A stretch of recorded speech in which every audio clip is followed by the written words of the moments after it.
جتنی کہ اس وقت بن چکی ہے کہ پوری دنیا کی نگاہیں بھارتی میڈیا سے لے کر امریکہ کے میڈیا سے لے کے پاکستان تک سب کی نگاہیں اس چیز کے اوپر ہیں. تو آپ پھر بلیم نہیں کر سکتے کیونکہ تمام جو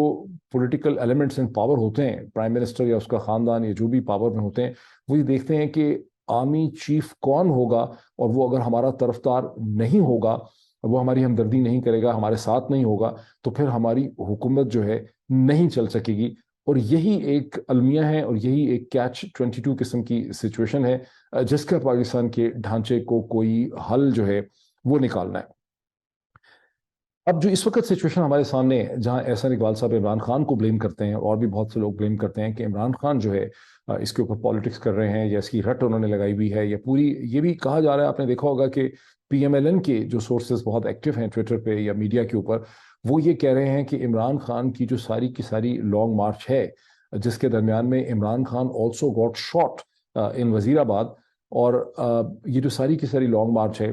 اور جس میں عمران خان مسلسل اس کو سلو کرتے چلے جا رہے ہیں، اس کو لٹکاتے چلے جا رہے ہیں، جس میں پہلے کہا گیا تھا کہ 3-4 نومبر کو یہ پنڈی اسلام آباد پہنچے گی، پہلے اسلام آباد پہنچنا تھا اس نے، پھر یہ کہا کہ 7 نومبر کو پہنچے گی، پھر خیال تھا کہ 10 نومبر کو پہنچے گی. اب جو سلسلہ جا رہا ہے کہ یہ 20 نومبر کو بھی شاید نہیں پہنچے گی، 21-22 نومبر کو پہنچے گی، اور اس نے اب پہنچنا بھی اسلام آباد نہیں، اب تو کھلم کھلا کہا جا رہا ہے کہ اس نے راولپنڈی پہنچنا ہے. تو یہ جو ساری لانگ مارچ کی کیمپین ہے، اس کا در حقیقت مقصد یہ ہے کہ پاکستان کے انتظامی سیاسی ڈھانچے پہ اور جی ایچ کیو کے اوپر یہ امپریس اپون کیا جائے کہ آپ کسی کنٹروورشل جنرل صاحب جو ہیں ان کو پاکستان کا آرمی چیف نہیں لگا سکتے. یہ اس کی لاجیکل ایکسپلینیشن ہے. الزام یہ ہے کہ عمران خان اپنی مرضی کا چیف لگانا چاہ رہے ہیں. یہ ایک ایگزیجریٹڈ الزام ہے. اس کی وجہ کہ عمران خان اپنی مرضی کا چیف اس لیے نہیں لگا سکتے کہ چیف تو انہی سینئر آفیسرز میں سے لگے گا جو ٹاپ کے 5 یا 6 یا 4 آفیسرز ہیں، ان میں سے وہ چیف جو ہے وہ لگ سکتا ہے. تو لیکن یہ جو سارا اس وقت ڈیبیٹ ہے جس میں پی ایم ایل این کا الزام عمران خان کے اوپر ہے،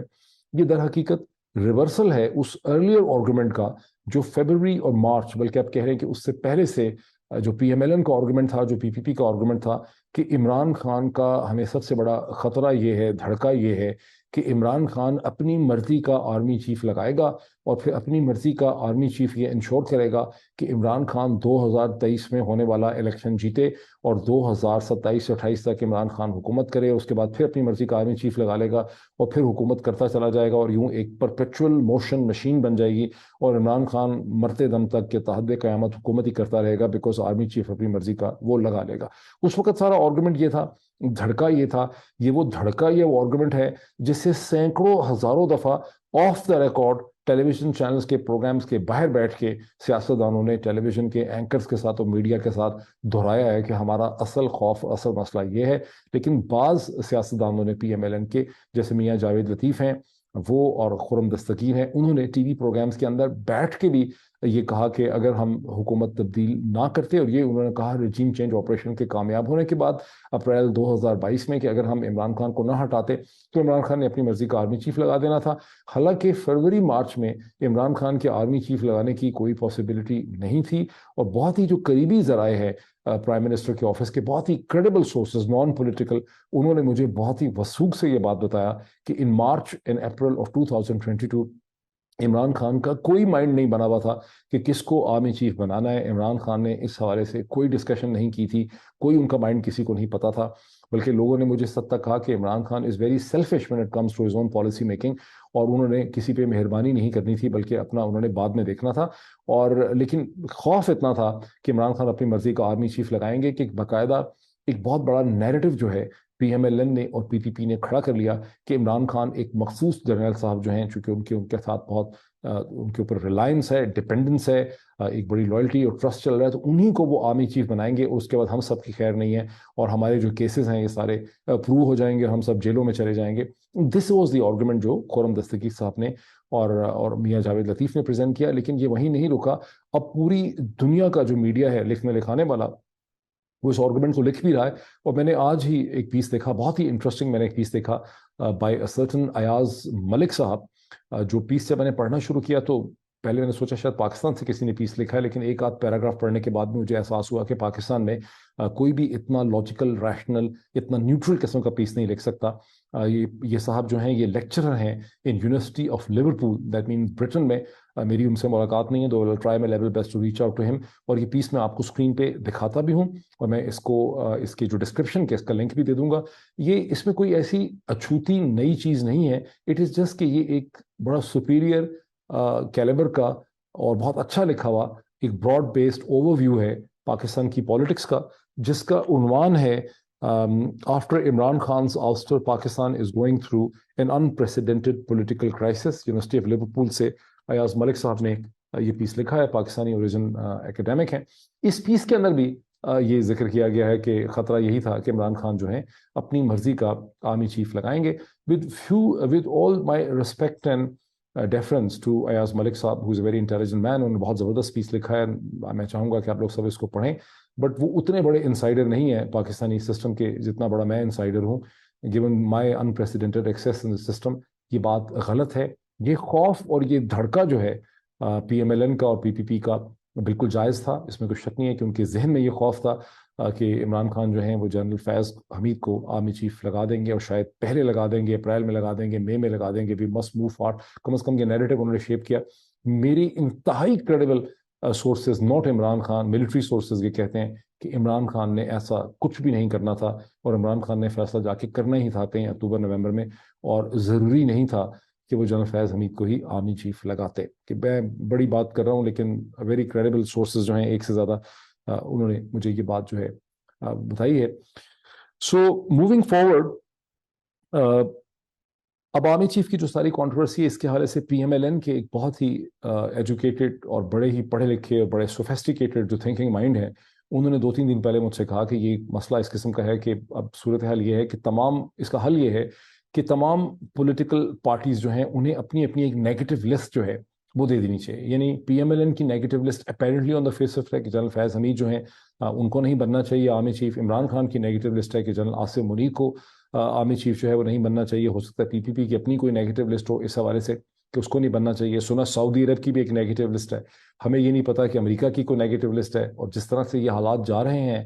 پاکستانی سیاست کے، جتنی تیزی سے پاکستان کا انتظامی ڈھانچہ ایک interconnected global world order میں نیچے جا رہا ہے، مجھے خوف اور مجھے خدشہ یہ ہے کہ بہت جلدی اگر اس صورتحال کو ٹھیک نہ کیا گیا تو پھر نیو دلی کی بھی ایک نیگیٹو لسٹ ہوا کرے گی کہ اس کو آرمی چیف جو ہے وہ نہیں ہونا چاہیے. So it's a right time کہ ہم اس کرائسس کو اور یہ جو چیلنج ہے پاکستانی پالیٹکس کا کہ خالصاً پولیٹیکل ایشو ہے، اس کو ہم سمجھ سکیں اور پاکستان کے آرم فورسز کو ہم اس کرائسس سے ایکسٹریکیٹ کر سکیں. اس کرائسس سے ہم پاکستان کے آرم فورسز کو ہم نکال سکیں. جہاں یہ پی ایم ایل این کا انتہائی ریسپیکٹڈ سورس یہ کہتا ہے کہ ہر ایک آپ پارٹی کی اپنی ایک نیگیٹو لسٹ ہوتی ہے، اس کو در حقیقت وہ جو امریکن یونیورسٹی ایجوکیشن میں کہتے ہیں پروسیس آف ایلیمینیشن. جن لوگوں نے اسکالسٹک ایپٹیٹیوڈ ٹیسٹ سیٹ دیا ہے، یا جی آر ای کا ایگزام دیا ہے، یا جی میٹ کا ایگزام دیا ہے، یا کوئی بھی انہوں نے ٹیسٹنگ دی ہے، تو ان کو پتا ہوگا کہ پی او ای از اے پروسیس آف ایلیمینیشن، جہاں آپ کے پاس 5 آنسرز ہوتے ہیں جس میں سے ایک صحیح ہوتا ہے، 4 غلط ہوتے ہیں.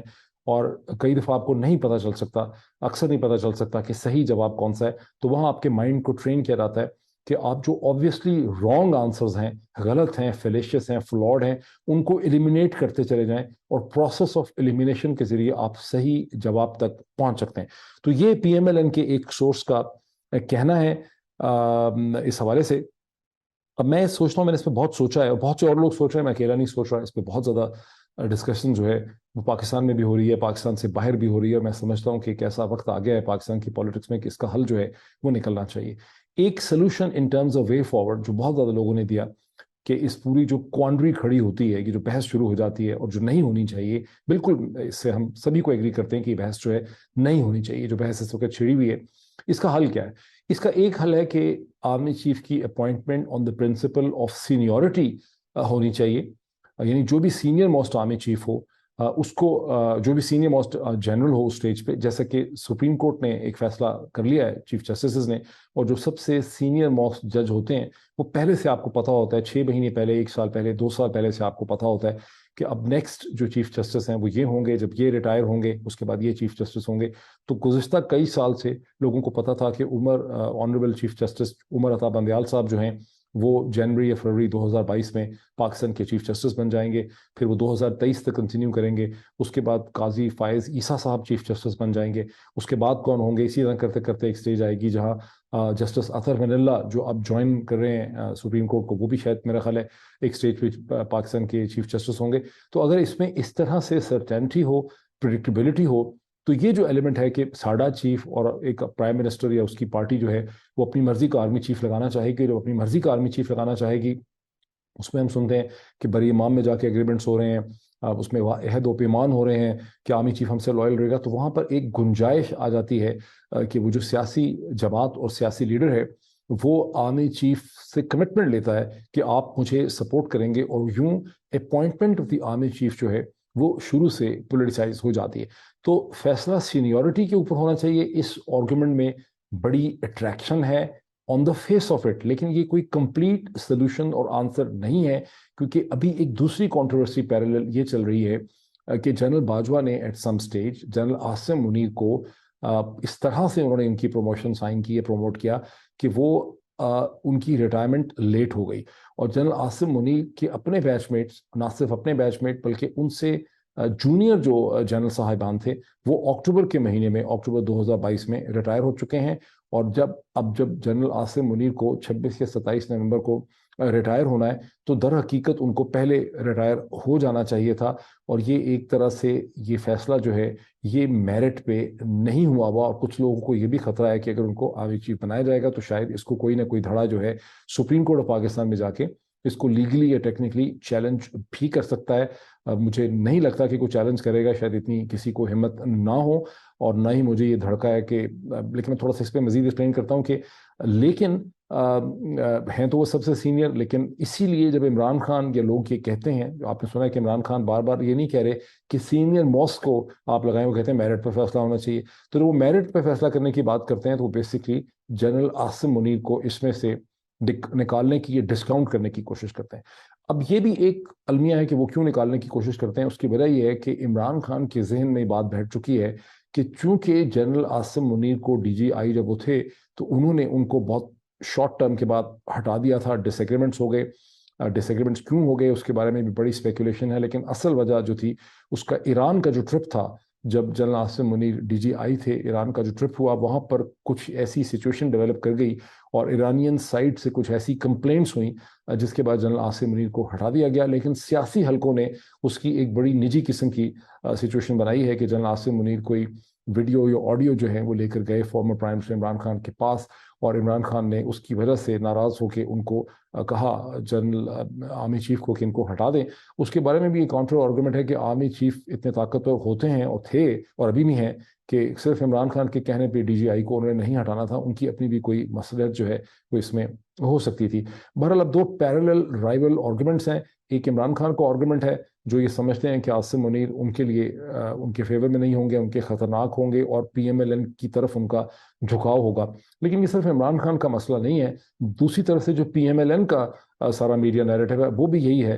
کہ عاصم منیر جو ہیں وہ عمران خان کے خلاف ہوں گے، اور عاصم منیر کو اسی لیے چیف بننا چاہیے تاکہ عمران خان کو وہ کنٹین کر سکیں گے اور پھر انہوں نے ہی الیکشن کروانا ہوگا اینڈ سو آن. یہ دونوں ہی آرگومنٹس بڑے انفارچونیٹ ہیں. اس کی کوئی ایویڈنس نہیں ہے، جیسا کہ ہم نے اسی ویلاگ میں پہلے ڈسکس کیا کہ جب ایک جنرل آرمی چیف بنتا ہے اس کے پاس اتنی پاور ہوتی ہے، اس کے پاس اتنی طاقت ہوتی ہے، اتنی کیپیسٹی ہوتی ہے کہ he can afford to be his own مین.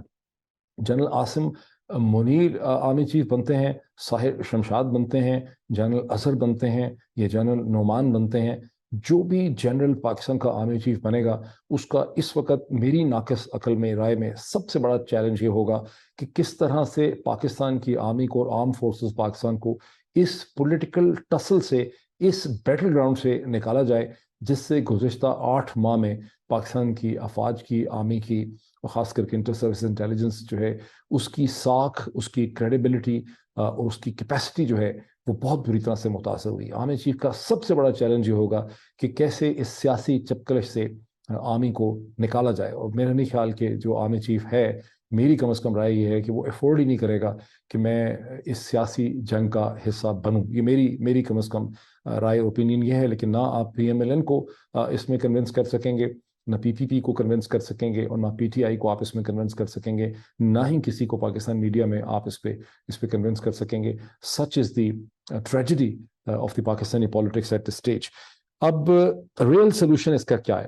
ایک تو یہ بھی ہو سکتا ہے کہ آرمی چیف کی, جیسے کہ یہ ہوا کہ جنرل عاصم کی, جو عاصم منیر صاحب کی جو اس وقت سینیورٹی ہے وہ ایٹ کوسچن ہے, ان کی ریٹائرمنٹ, ان کے بیچ میٹس کا ریٹائر ہو جانا, ان کے جونیئرس کا ریٹائر ہو جانا, تو ظاہر ہے کہ تاثر یہ ہے کہ ان کی جو پروموشن ہے وہ صحیح بنیادوں پہ نہیں ہوئی ہے.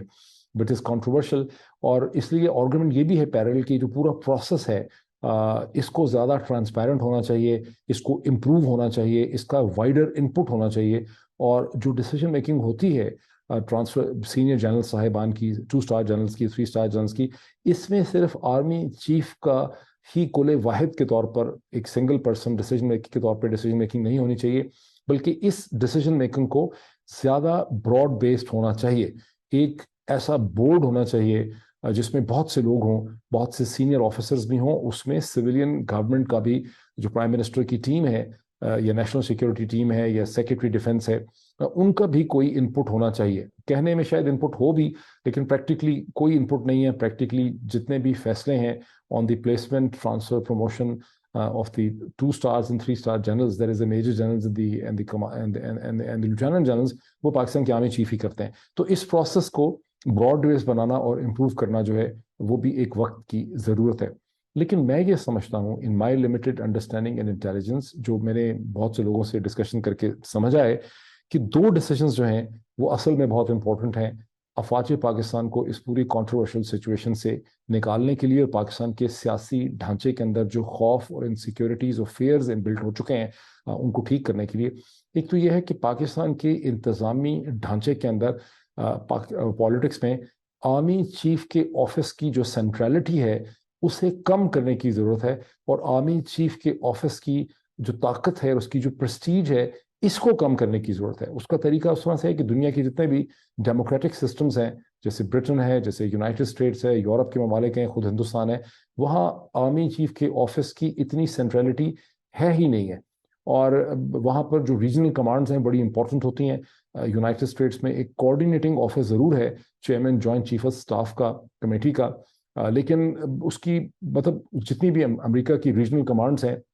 سینٹرل کمانڈ ہو, میرین کمانڈز ہو, وہ سب انڈیپینڈنٹلی آپریٹ کرتی ہیں, اور chairman joint chief of staff جو ہیں وہ ایک نامنل فگر ہیڈ تو ہو سکتے ہیں, لیکن ان کی اس طرح کی کوئی ایبسولوٹ قسم کی اتھارٹی جو ہے وہ سسٹم پہ ایگزسٹ نہیں کرتی ہے جس طرح سے پاکستان کی آرمی چیف کی اتھارٹی جو ہے ایکسس کرتی ہے. ہندوستان جو پاکستان کا نیبرنگ کنٹری ہے, جو ایک کنٹینیوئنگ سسٹینیبل ڈیموکریسی ہے ان دا ایسٹ آف پاکستان, وہاں پر بھی جو انڈین آرمی چیف ہیں ان کی اس طرح کی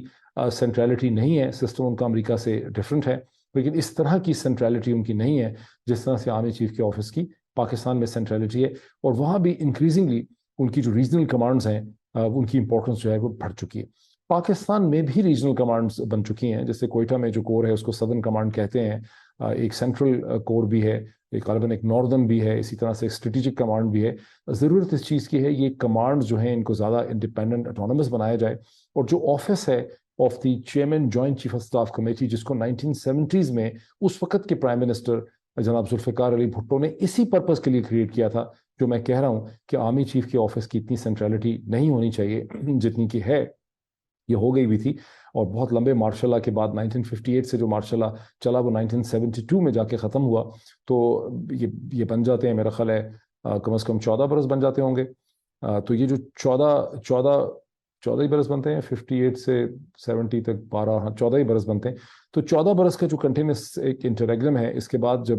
ذوالفقار علی بھٹو کی کوشش تھی کہ سسٹم کو امپروو کیا جائے, ریفارم کیا جائے, انہوں نے اس کو ریفارم کرنے کی کوشش بھی کی, لیکن سبسیکوئنٹلی ایک بار پھر پاکستان کے آرمی چیف کی آفس نے خاص کر کے جنرل ضیاء الحق کے مارشل لا کے بعد سینٹرلٹی حاصل کر لی. اس کا ایک اور پرابلم یہ ہے کہ arm forces of Pakistan is not merely the بری فوج اور دا لینڈ فورسز. آرمی بنیادی طور پہ ایک لینڈ آرمی ہے, ایک زمینی فوج ہے, بری فوج ہے. Pakistan has a very capable air force, Pakistan has a very capable navy as well. ان کے بھی چیفز جو ہیں وہ میٹر کرتے ہیں, وہ انڈیپینڈنٹ اٹانومس فورسز ہیں. اور ہم نے بالا کوٹ کے بعد جو ہندوستان کو ہم نے چیلنج کیا اور کنفرونٹ کیا, and Pakistan head the upper hand, It was principally because of Pakistan Air Force.